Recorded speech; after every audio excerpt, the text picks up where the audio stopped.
Well, hello and welcome to part 2 of Dragon Basketball Weekly. Hi everybody, I'm Snyder, voice of the Tiffin University Dragons. To my right, head women's basketball coach Josh Mason, and we had a chance to talk to Coach Church earlier in the week about the men's program. They had to adjust their travel with the weather and traveling down to Salem. So part 2 right now, it's only women's basketball, so you get the full spotlight, buddy. Love it. Well, big week coming up for the Dragons for some stuff that's maybe even more important than basketball. We'll talk about that in a little bit, but first let's recap last week. The Dragons had 2 games against two of the better opponents in the Great Midwest Athletic Conference. On Thursday night, the Dragons had Malone come in, who's sitting 4th in the conference. A game that the Dragons led it to half, had 2 8-0 runs in the second quarter to get that halftime lead. But eventually, Malone pulled it out towards the end, ended with a 10-point victory, 62-52. But we'll mention this again when we talk about the Saturday game. But man, your kids just fought their tails off all week last week. Yeah, they did. You know, that was when we went down to Malone the first time, they put it to us pretty good. So I thought the girls responded to that pretty well. We're starting to play better, deeper into the game. You know, we've always been playing pretty well in the first and second quarter. We started to play well in the third quarter, but now we gotta still try to figure out our fourth quarter here. Well, I talked to Savannah Richards before the game, and she's like, "Ready to get 2 this week?" And I'm like, "I am. I'll give my best if you give your best." And man, this week she shot at the 2 games, 17 for 26 from the floor. Thursday night had 25 points on 10 of 14 shooting, 6 rebounds. And that's just a senior trying to put her best effort forward. Like, everybody, follow me. We got 2 big ones. I'm gonna try to get this thing done. Yeah. I think she's getting more comfortable playing. She's understanding how to finish at the rim off 2 feet right now, and kind of like you said, I mean, Sal's always been someone that's going to give you 110% no matter the circumstance, and I think she's now realizing with all of our youth, she's someone we have to lean on, especially in these big games. You know, she reminds me a little bit on the men's side of Josh Rivers. When I say this, I said the same thing to Coach Church. When she realizes that the officiating is going to let the game be physical, boy, Savannah uses that to her advantage, and she uses that physicality to get herself to the basket. Yeah, she does. I think we have a couple players like that we kind of demonstrated, especially against Ashland. The rest let us play a little bit, which, you know, that's our kind of style. We love that. So we definitely have a group of girls that aren't afraid of that physical type game. Kirsten Williams chipped in with 9 rebounds on Thursday night against Malone as well, and maybe the surprise play of the night was Katara's block.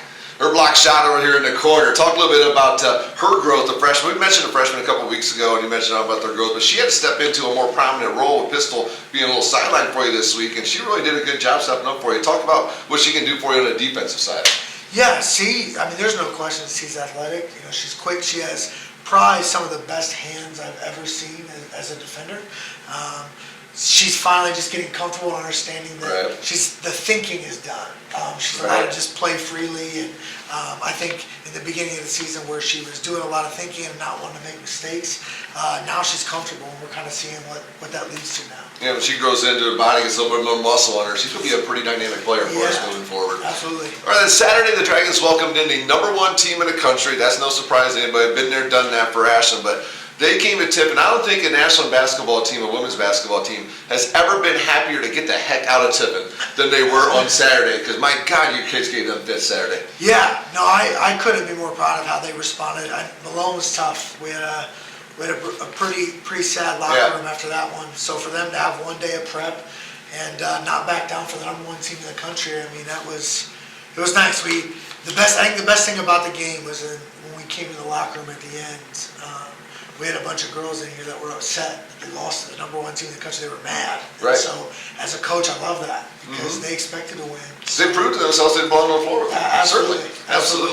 And one of the great things about that game too is you mentioned you're coming off a hard loss, a tough emotional game on Thursday night, and then Ashland jumps out 9-0 on you right away. What your girls do, you respond with 8 points coming back. So talk a little bit about how that response.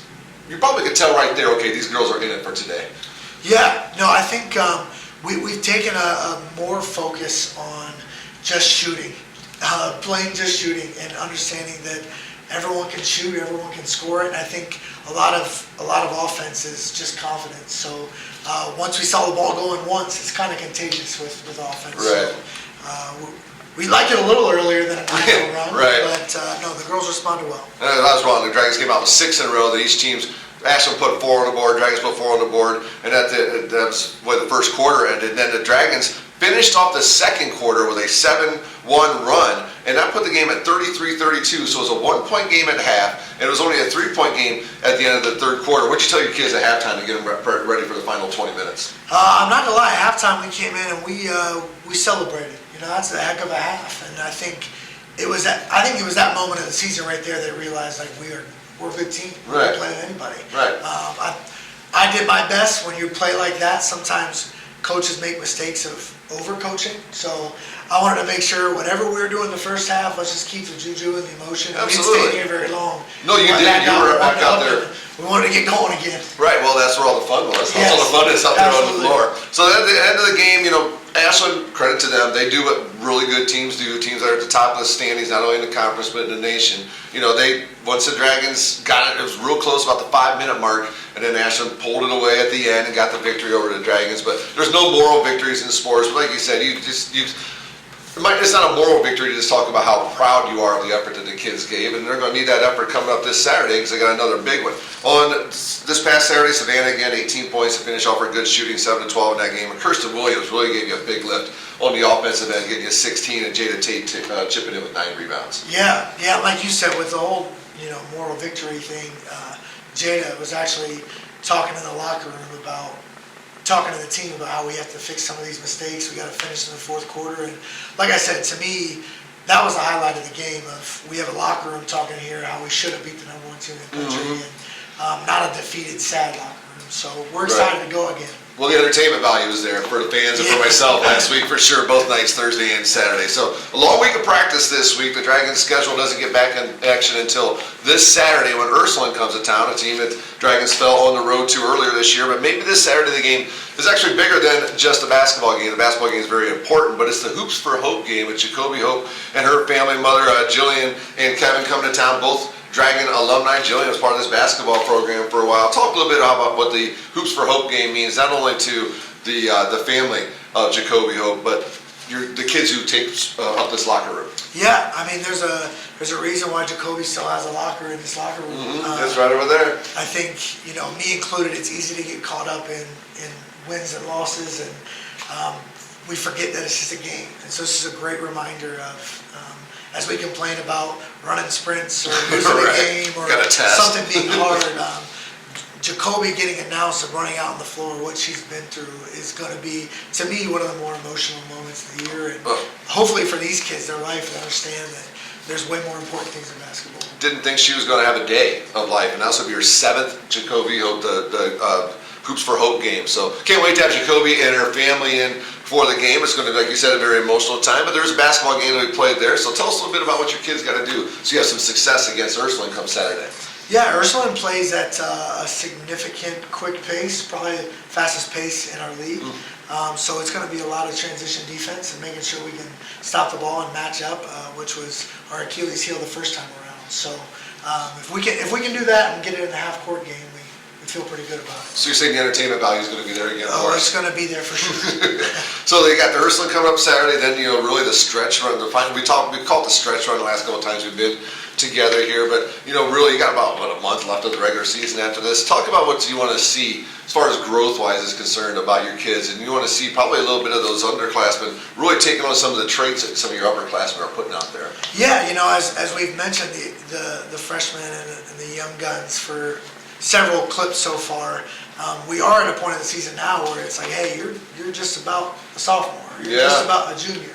So some of that youth excuse, so to speak, has to kind of be let go now. And I think, luckily for us, we have a bunch of young kids that have developed and are playing confidently. So as a coach, I'm just excited to see how we finish the season with a bunch of kids that are playing more comfortable. That's what I was wondering. It's probably a time of year where you really learn. Like you first get the kids in, you learn a lot about them, and at the end of the year, you learn a lot about them. And like you said before, like a lot of teams with your record aren't going to have the effort that you have each and every time you go out there on the floor. And if these young kids can maintain that still through this final month, wins or losses, you'll learn a lot about these kids moving forward. Yeah, absolutely. It's crazy to think that we had our first team meeting where I met 75% of the girls for the first time. Right. It's a new job, and here we are almost completing the season. So it's been fun, and we're hoping to finish strong. If you'd like more information on Tiffin University women's basketball, go tiffindragons.com is the place to get it. This Saturday, the Dragons take on Ursuline. It's a 1 o'clock start. Our coverage on the Great Midwest Digital Network will start about 12:30. You can catch the radio, call it WTUD, tudragonradio.com, but we'd really like to see you out here for the Jacoby Hoops for Hope game here on the campus of Tiffin University. Coach, thank you so much for your time, and I look forward to seeing the girls in action again this coming Saturday. Always a pleasure, man. All right, he's Coach Josh Mason. I'm Russ Snyder. This has been the women's side of Dragon Basketball Weekly.